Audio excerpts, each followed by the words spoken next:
Thank you, John. It's good to be here. Thank you for inviting me. And I'm here really because I'm a carer. And I became a carer at the age of 28. And as you can see, that wasn't yesterday.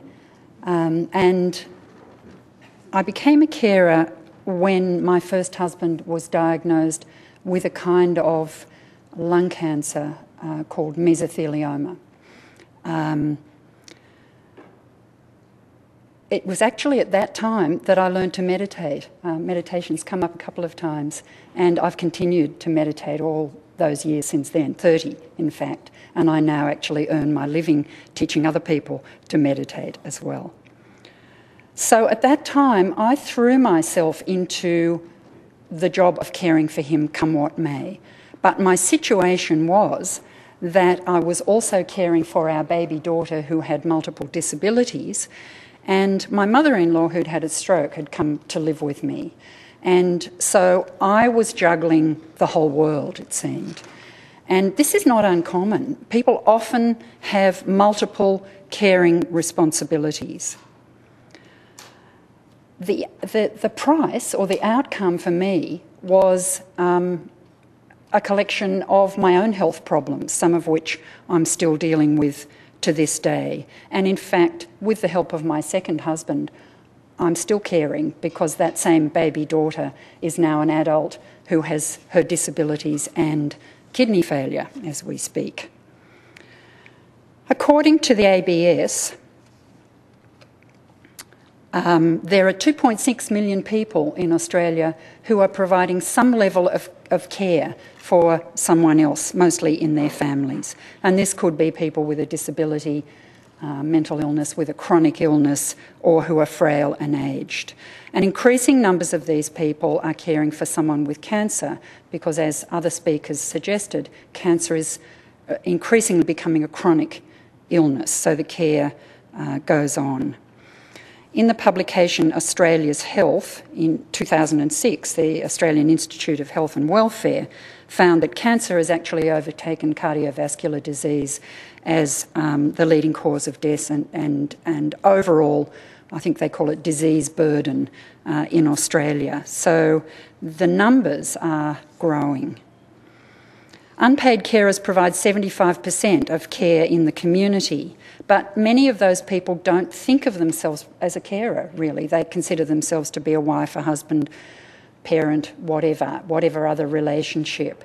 But by recognising that we are also carers, it makes it more likely that we can get help when we need it. So a diagnosis of cancer in the family or among friends causes many carers to put their own lives on hold. Of course, this is natural. This is what I did. And we want the focus to be on the person who has cancer. Of course, we want that person to be treated and hopefully to recover. But if we do neglect our own well-being over that longer period, then not only can it do harm to us, but it can also negatively impact on that person. So what I thought I'd do today is just go through a list of things that a carer needs. A carer of someone with cancer who is in regional or rural Australia. And I've created this list from my own experience, from my work with carers associations and from a bit of research. And I'd like you to imagine that I'm that every carer, if you like.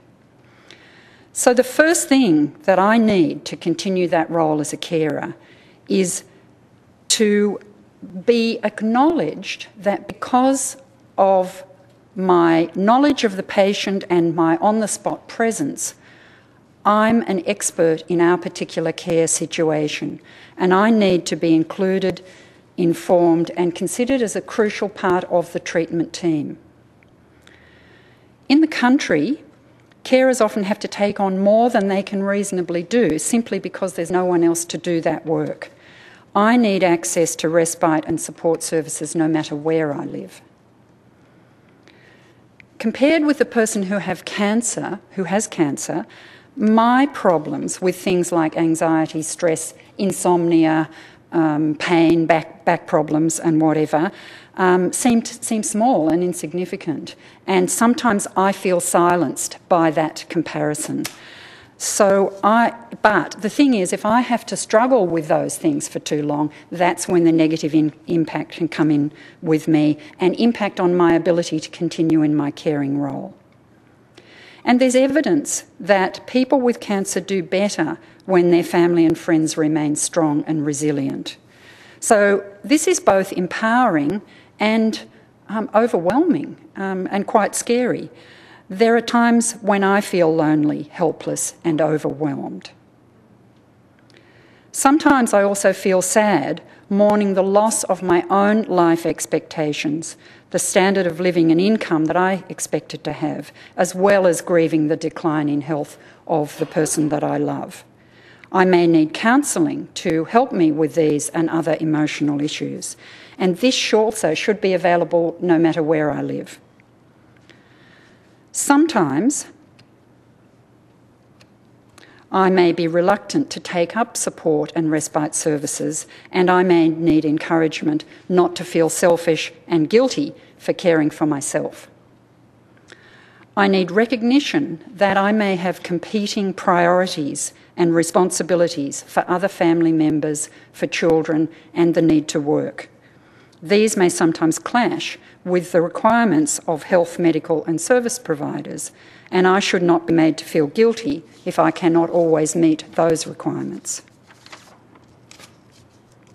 I need acknowledgement that I'm not only a passive asset, always available, but that I'm an individual with my own legitimate rights, needs and choices. Along with the other carers in Australia, I save our community billions of dollars in my unpaid labour, and I'm entitled to a fair return of this saving in the form of services to support my unpaid caring, training and education to help me to continue to care properly, and if necessary, income support. Because I'm so busy with appointments related to the person I'm caring for, I sometimes forget or postpone my own health checks. I may need reminding and respite or other supports while I attend to these. And I need our family's way of doing things and our cultural traditions to be respected. So I don't want to minimise the difficulty of delivering cancer services to people with cancer in the regions, in a country like Australia with these small, widely scattered communities. But the demographic shifts in our society are exacerbated in the regions by the very thing that Kate was talking about, with lack of employment opportunities that mean that the younger generations don't stay in the area. The demand for carers' unpaid work has grown enormously, and it's going to accelerate as our population ages. Already there's a shortage of carers, and in the future, in as few as about 30 years, there will be less than half the number of carers that we need to care in the home. So it's crucial to find ways now to support caring relationships focused on cancer, and to continue exploring ways to make these sustainable in all non-metropolitan areas. And I'd just like to leave you with a key resource for all carers, and that is your state or territory carers association. There's a 1-800 number that across the country will take you to your closest one, and that number is 1-800 242 636. Thank you.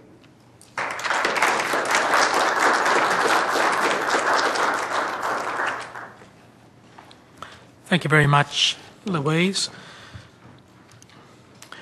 So again, please write your questions down and get them to your coordinators. We will be having our 15-minute break now. I'd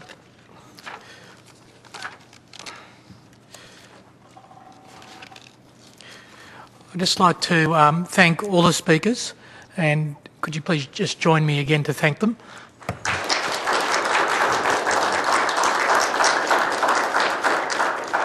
There the information we've received today has been certainly very practical and valuable, and certainly something that I'll take back to my practice. At the end of the break, and it's just after 11:15, if we have this 15-minute break and get back at just after 11:30, the phone and the fax lines will be closed, so please ring during the break if you have any last-minute questions, and please hand them to your coordinator now. This 15-minute break, this comfort stop, is important, but please get back in time, particularly here at Westmead, so we can start the proceedings on time. And once again, thank you for the speakers. Thank you.